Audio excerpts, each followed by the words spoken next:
This is the Intercontinental Broadcasting Corporation. Sa Bagong Pilipinas.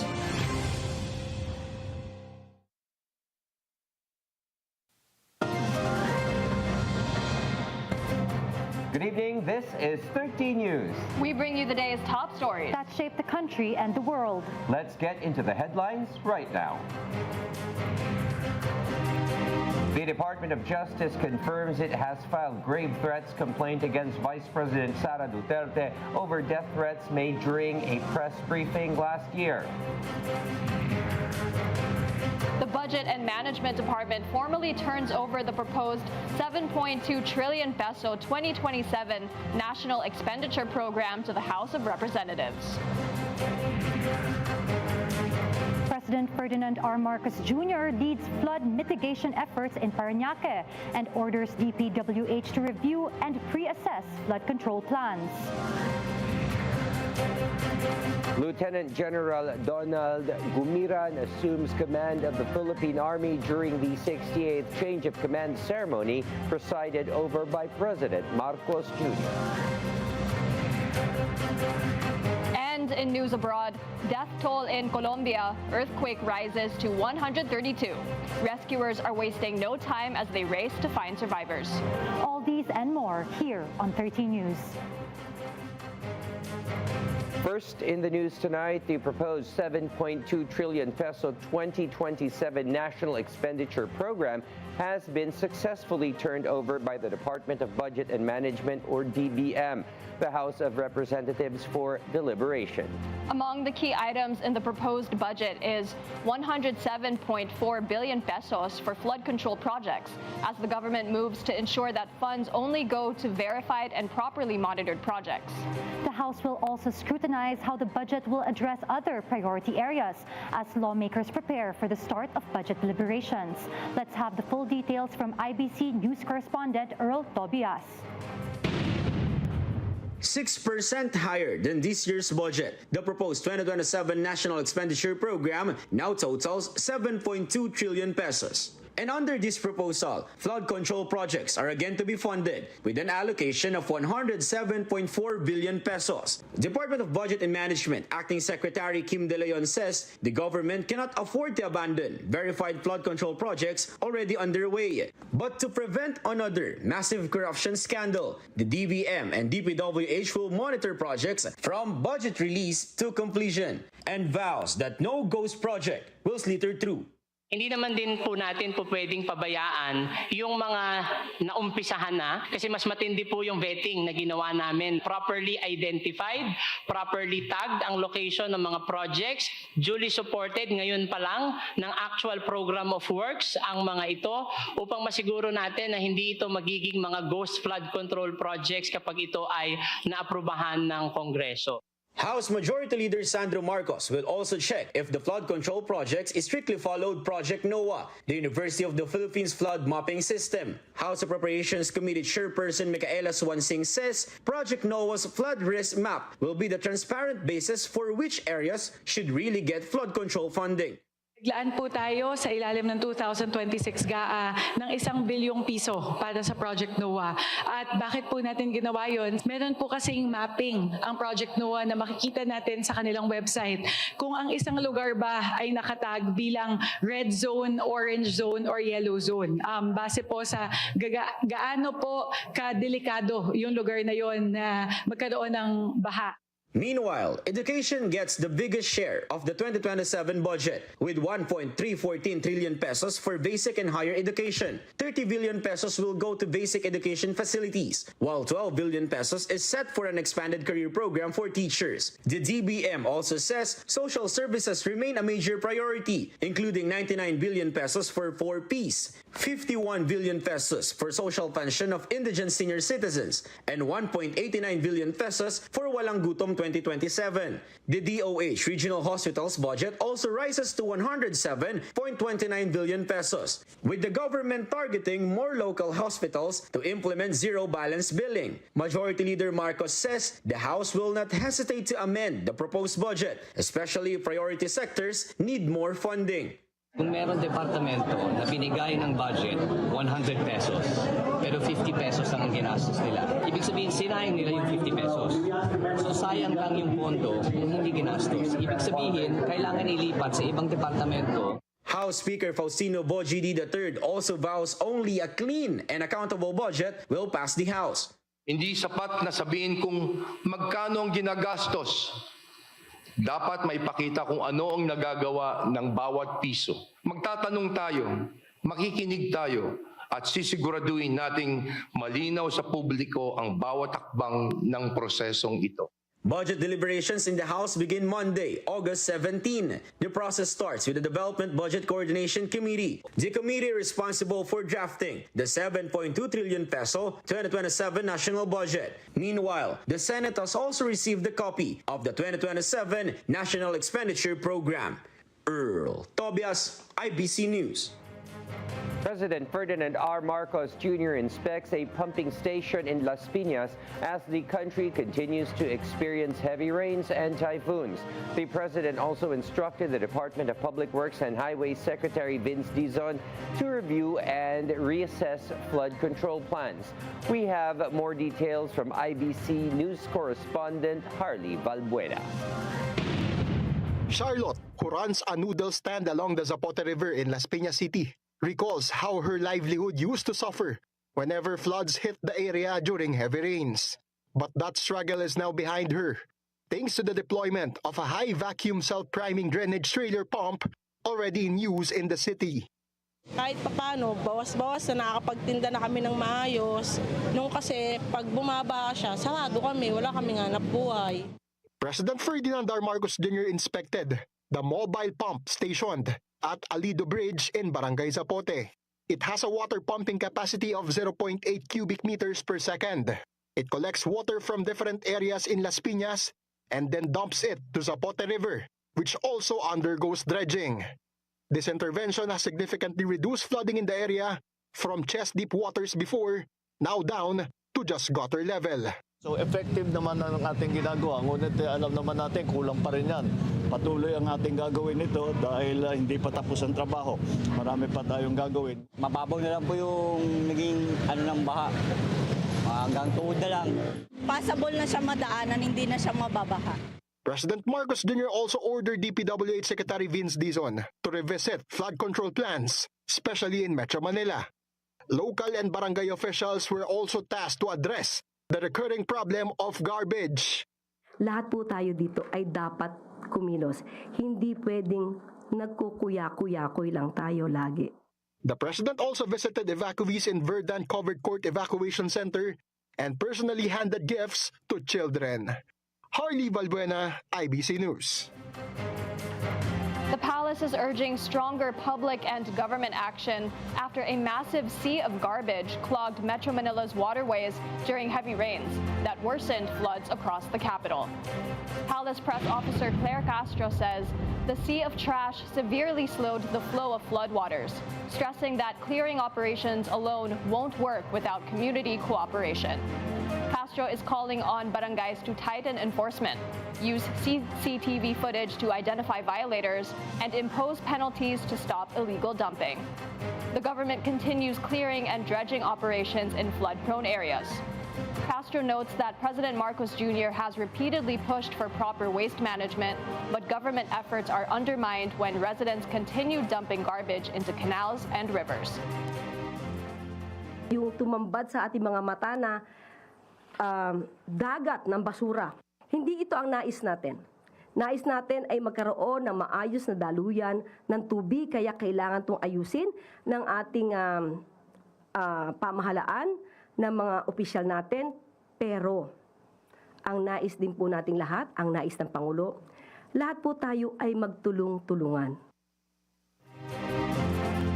Meanwhile, heavy rains from the southwest monsoon have exposed a massive buildup of garbage in Parañaque, forcing the DPWH and MMDA to launch an urgent cleanup at the Redemptorist Water Channel. DPWH Secretary Vince Dizon warns that the trash Metro Manila residents throw out always comes back in the form of flooding. IBC correspondent Alaysa Insigne has the report. The Department of Public Works and Highways and the Metropolitan Manila Development Authority have conducted a cleaning operation at the Redemptorist Water Channel in Parañaque City. This after the heavy rains caused by the southwest monsoon washed the garbage to the drainage canal. DPWH Secretary Vince Dizon himself inspected the area. Di ba sabi nga nila, di ba, matagal nang sinasabi kahit nung bata pa tayo, di ba? Yung basurang itatapon mo, babalik din sa'yo. And yun, ito na yun. Yan lahat ang basurang tinatapon nating lahat. The Parañaque local government has also cleaned the area.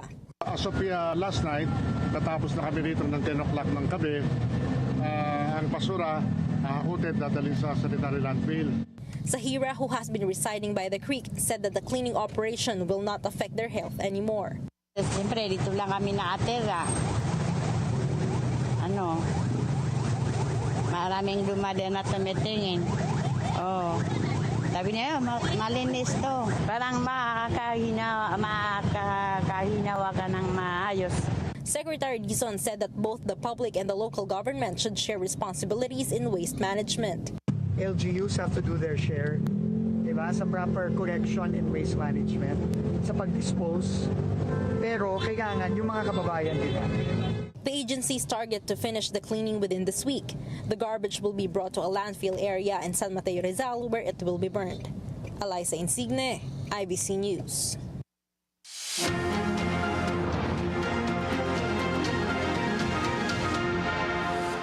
Office of Civil Defense reports that the combined effects of the southwest monsoon, Tropical Storm Luis and Tropical Storm May weather has risen to 20, with 15 injured and with 4 individuals still missing.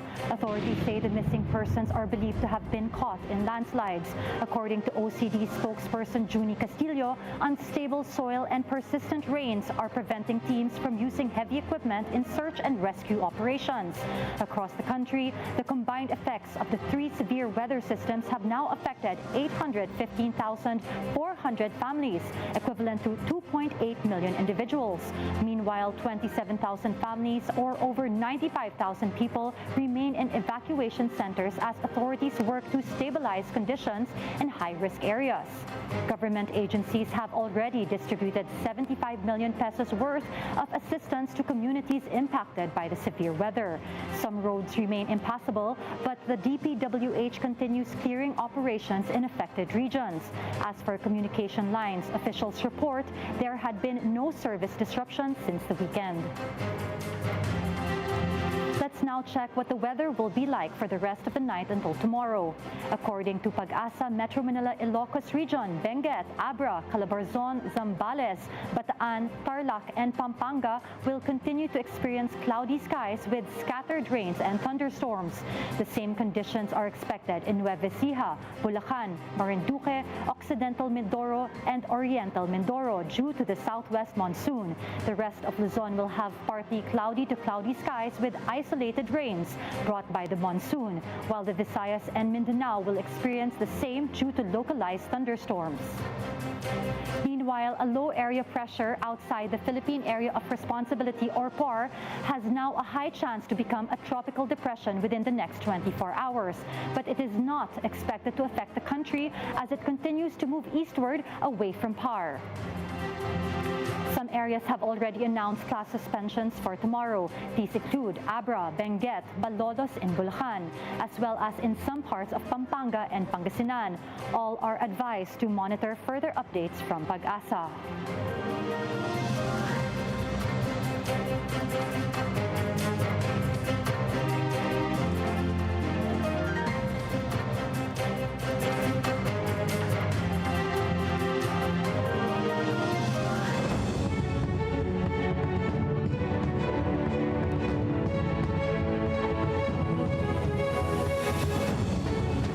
The Department of Justice has confirmed it filed grave threats charges against Vice President Sara Duterte before the Quezon City Regional Trial Court, stemming from her remarks in an online press briefing last November. According to DOJ spokesperson, investigations concluded there was reasonable certainty of conviction after the VP allegedly issued death threats against President Ferdinand R. Marcos Jr., First Lady Liza Araneta Marcos, and former House Speaker Martin Romualdez. The complaint mirrors the same allegations raised in the ongoing impeachment proceedings. VP Sara had claimed she hired a hitman to kill the officials if she herself were harmed, a statement now central to the complaint. We confirmed that the criminal information for grave threats was filed against Vice President Sara Zimmerman Duterte. Kita po ng ating mga prosecutors is that there was prima facie evidence with reasonable certainty of conviction to indict the Vice President for the crime of grave threats, again, by means of the cyberspace, so Cybercrime Prevention Act. So at this stage, the information being filed in court, it is now within the jurisdiction of the court, na RTC-QC, at sa kanila na po tayo titingin for further updates on what the process will be. Day 14 of the impeachment trial of Vice President Sara Duterte opened with playful banter between Senate Presiding Officer Cheese Escudero and House Private Prosecutor Lorna Capunan. Once the session started, the tone shifted as COA Auditor Sailene Del Campo returned to the witness stand for the continuation of the prosecution's direct examination. Her testimony centered on COA's 73 million peso notice over OVP's 2022 confidential fund spending, citing missing receipts, lack of documentation, and violations of the 2015 joint circular. IBC correspondent Patrick Cupo has the details on today's proceedings. Ito po ang nangyari, na-indyan po kami. Hindi ka, Attorney Lorna, in-indyan, baka ginost ka? Kasi hindi ka sinagot eh. Pero hindi ka in-indyan, wala namang pinag-usapan date pa eh. Inignore. Ghost na nga eh. Ghost bago ngayon. Hindi na, ghost na yung bagong. Ghosting pa. Those are the statements that drew laughter inside the Senate impeachment court before the 14th day of Vice President Sara Duterte's impeachment trial start. Capunan had earlier said the defense did not respond to their message about when they could meet to compare documents. There were also other light moments between Escudero and Capunan before the trial proper began. Parang tumangkad ka, Lorna. Oo nga po. Parang binigyan ako ng apple box dito. Wala namang baha dito sa... When the proceedings began, COA ICFA Auditor Sailene Del Campo returned to the witness stand to continue her direct examination by the prosecution. One of the main subjects was the notice of disallowance issued by the Commission on Audit on August 8, 2024, involving more than 73 million pesos in disallowed confidential fund expenditures. According to Del Campo, the OVP failed to submit receipts or sales invoices for some purchases. She also said there were no documents showing that these items were purchased for confidential activities. Del Campo identified 3 accountable officers in the transaction: Vice President Sara Duterte as head of agency, Special Disbursing Officer Gina Acosta, and Chief Accountant Julieta Villa del Rey. Yung participation nila sa transaction, kaya po sila nasama sa persons na liable po sa transaction na ito. Dahil first, si BP Sara bilang siyang head of agency at siya po ang nag-approve ng transaction and utilization ng cash advance. Del Campo also presented activities that the OVP listed as expenditures from its confidential funds in 2022. This included appreciation nights, exploration meetings, Christmas activities, gift giving, and other activities. Del Campo said these expenditures did not comply with the requirements of the 2015 joint circular and that the OVP did not present sufficient proof of success to support the expenditures. The prosecution also presented acknowledgement receipts bearing names that shared surnames with some members of the Senate and Congress, including Beth Revilla, Clarice Ontiveros, Jose Jokno Jr., and Diane Mapulapid. But Del Campo clarified that COA did not verify the true identities of the names appearing on the receipts. She explained that their audit was a compliance check based on the documents submitted to the Commission to determine whether the liquidation complied with the joint circular. Del Campo also explained why COA issued a notice of disallowance instead of a notice of suspension.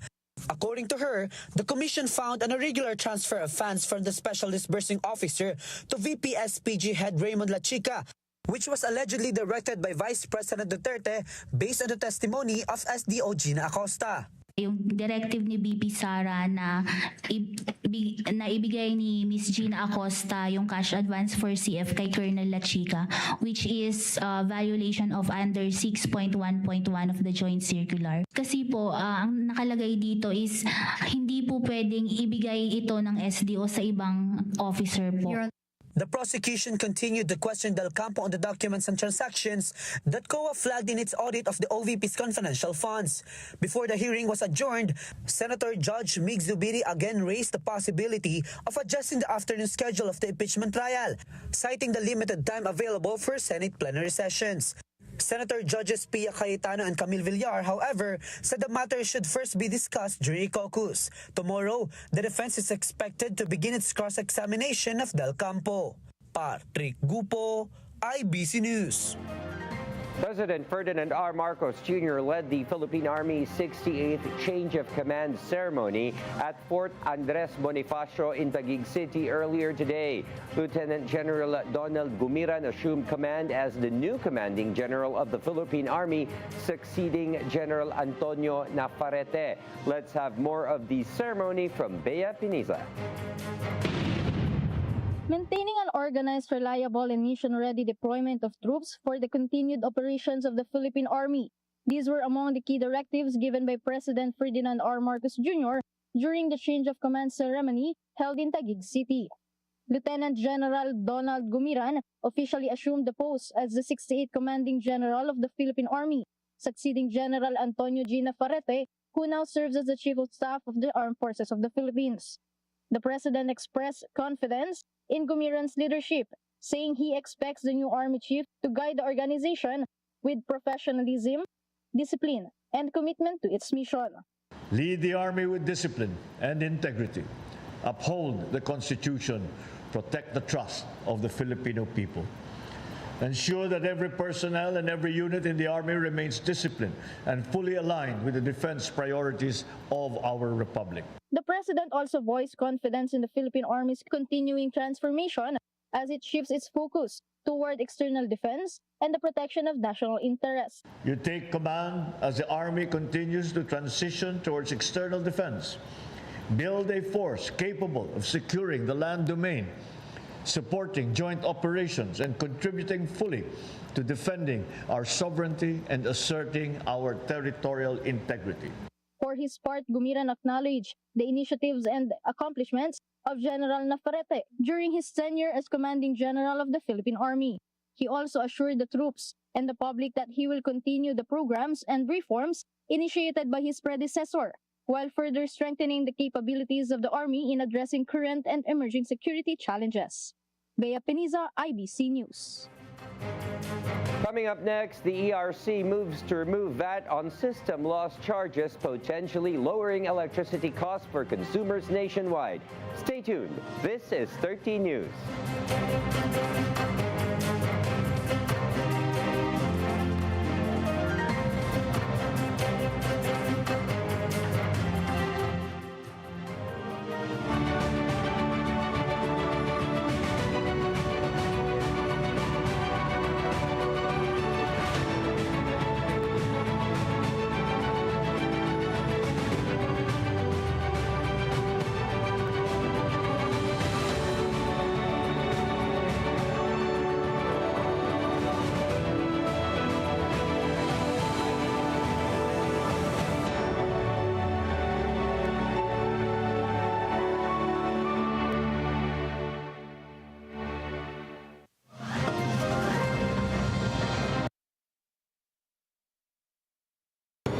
Bagong Pilipinas.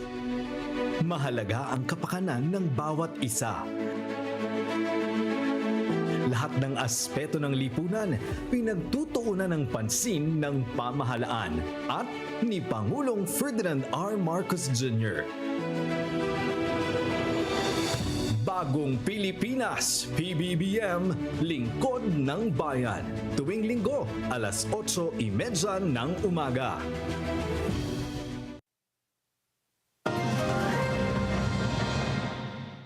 The Department of Labor and Employment has imposed a 4.9 million peso fine against former Ateneo Blue Eagles men's basketball head coach Thomas Anthony Tab Baldwin and the Ateneo de Manila University.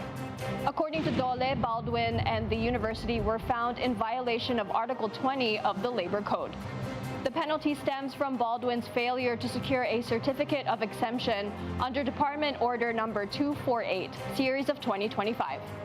Baldwin worked from February 10, 2025 until his resignation on June 15, 2026 without the required exemption. This is equivalent to 490 days, each carrying a 10,000 peso per day fine. Dole has declared Baldwin and Ateneo jointly and solidarily liable for the nearly 5 million peso penalty. Dole is also requiring Baldwin and Ateneo to pay 10,000 pesos each for failing to secure an alien employment permit during Baldwin's earlier coaching term.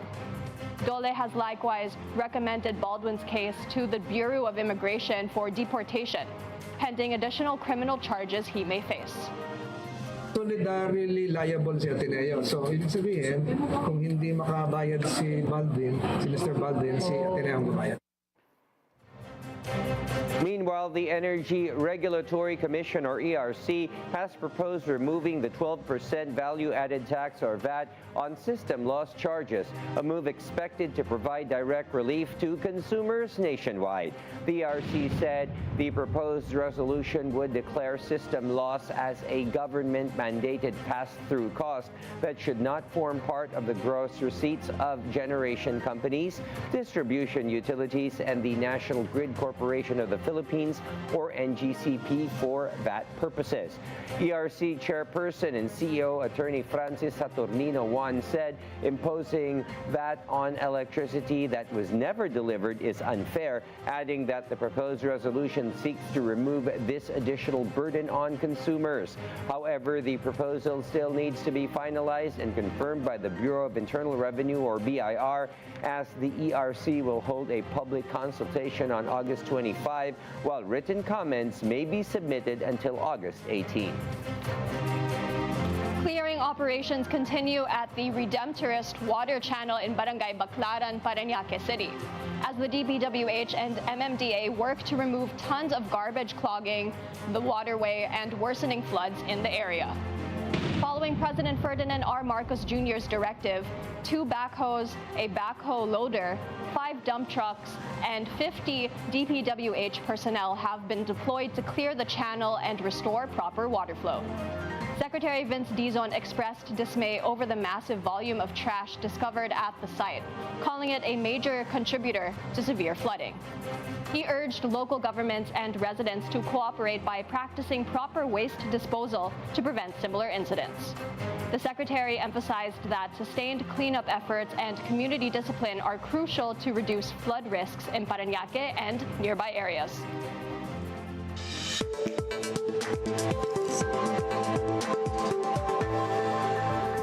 Twice member Yoo Jong-yeon has parted ways with JYP Entertainment after 16 years with the company. In a statement released on social media, Jong-yeon said she is preparing to start a new chapter in a new place.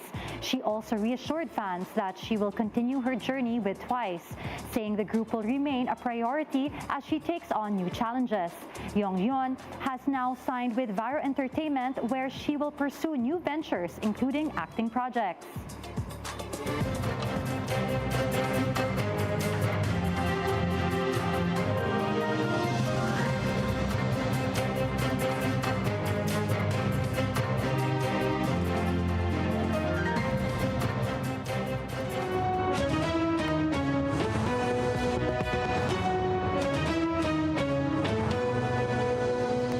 Magnitude 7.4 earthquake rocked Colombia yesterday, leaving many casualties and causing widespread structural damage across multiple cities.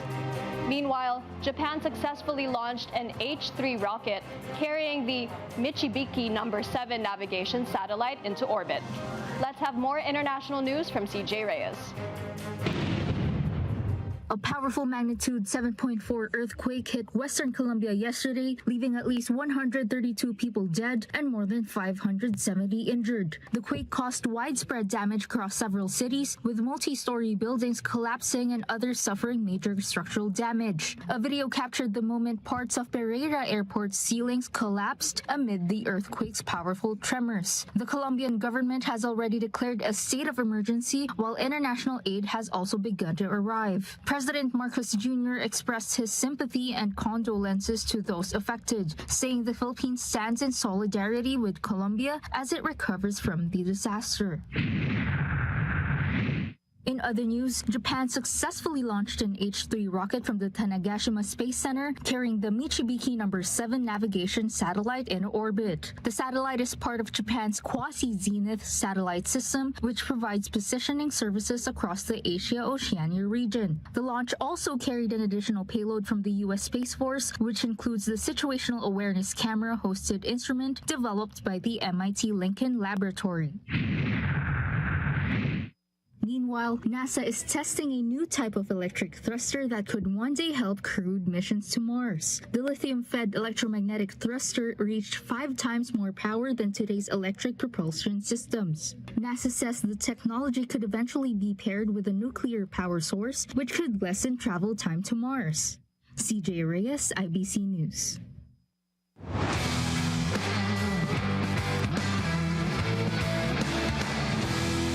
Thio Pilipinas has captured a historic silver medal in Leg 2 of the CV Cup after defeating Indonesia 3-1 in Chiang Mai, Thailand. The Philippines survived the thrilling match against Indonesia, ending with a scoreboard of 25-13, 23-25, 25-19, and 33-31.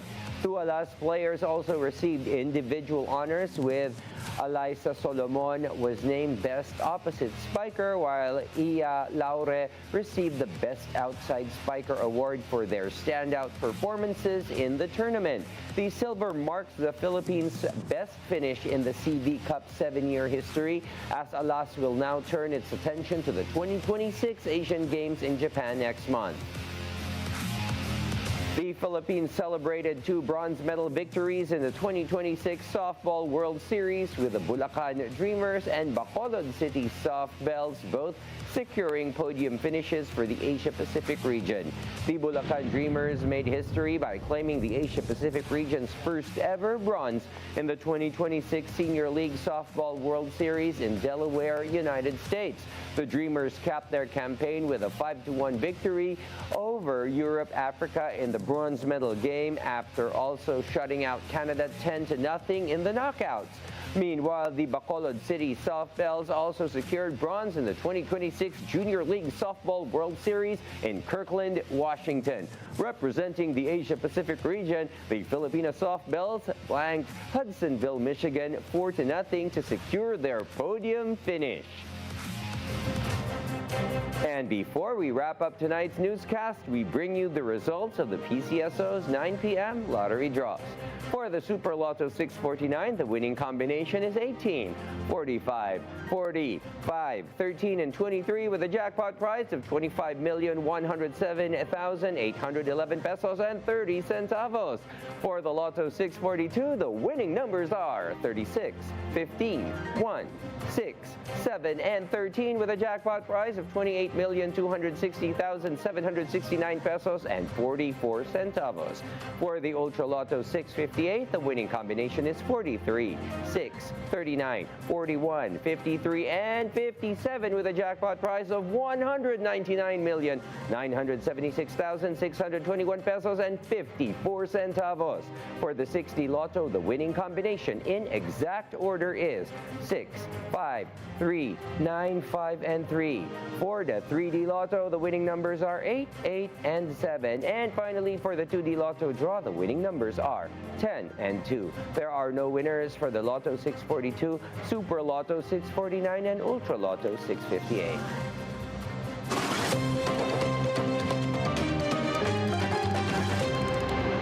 Tomorrow, August 12, parts of Europe, North America, and Africa are set to witness what could be a once-in-a-lifetime celestial event.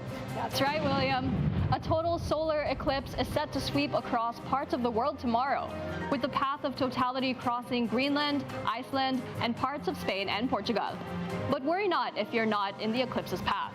NASA will be live streaming the event, so you won't have to miss it. Tomorrow is also a day to celebrate the world's largest land animal. With these majestic animals continuing to fall victim to poaching and other threats, World Elephant Day is observed every August 12 to raise awareness and support the protection of Asian and African elephants. And those were the latest from the IBC Newsroom this evening. I am William Thio. We'll continue to monitor the stories that matter and bring you updates as they develop. I'm Angela C. And I'm Gabrielle Lopez. This is 13 News, and good night.